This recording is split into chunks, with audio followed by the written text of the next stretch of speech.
সালাউদ্দিন সাহেব তিনি দায়িত্বশীল ব্যক্তি নন, আইনমন্ত্রীও দায়িত্বশীল ব্যক্তি নন।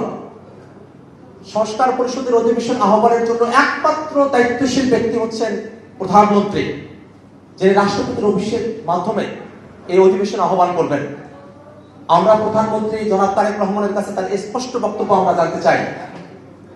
যিনি নির্বাচনের আগে গণভোটে হ্যাঁর কথা বলেছেন, ব্যক্তিগতভাবে তার দলের লোকদেরকেও তিনি দলীয়ভাবে হ্যাঁর পক্ষে অবস্থান নেওয়ার জন্য বলেছেন, সেই প্রধানমন্ত্রী তার কমিটমেন্ট থেকে, জাতির কাছে ওয়াদা থেকে তিনি নিজেকে কেন বিরত রেখেছেন, সেই ব্যাখ্যা প্রধানমন্ত্রী তারেক রহমানকে দিতে হবে।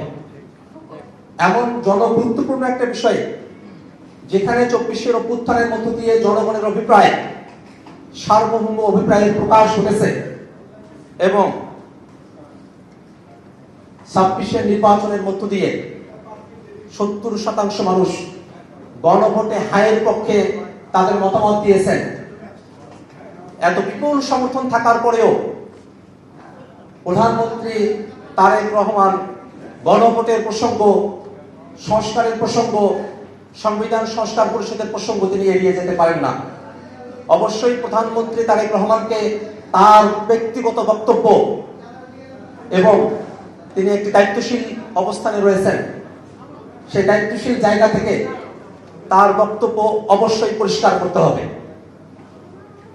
বারবার সংবিধানে দোহাই দেওয়া হয়, কিন্তু একটা জিনিস বিমানন চেপে দেওয়া হয় যে 24-এর অভ্যুত্থানের পরের যে বাংলাদেশ, এই বাংলাদেশে একটা এক্সট্রা কনস্টিটিউশনাল পরিস্থিতি বিরাজ করছে।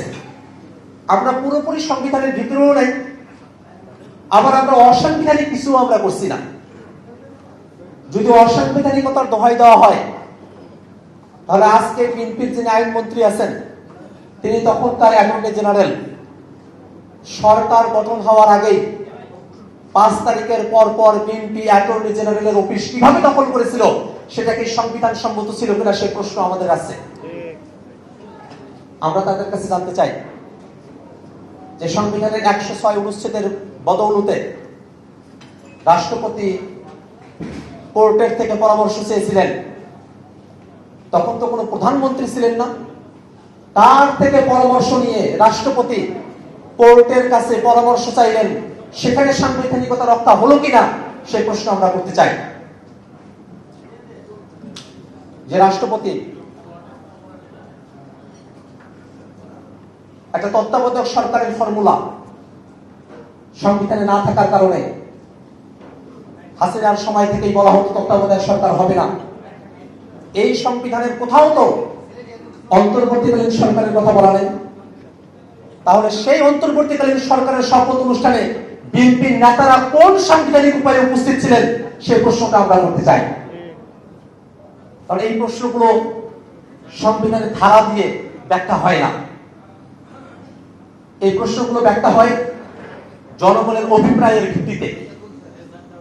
জনগণের অভিপ্রায় ছিল বাংলাদেশ থেকে ফ্যাসিবাদ উৎখাত করার, তারা ফ্যাসিবাদ উৎখাত করেছে এবং আইনের একেবারে বেসিক যে doctrine, necessity knows no law, প্রয়োজন কোনো আইন মানে না, সেই অভিপ্রায়ের ভিত্তিতে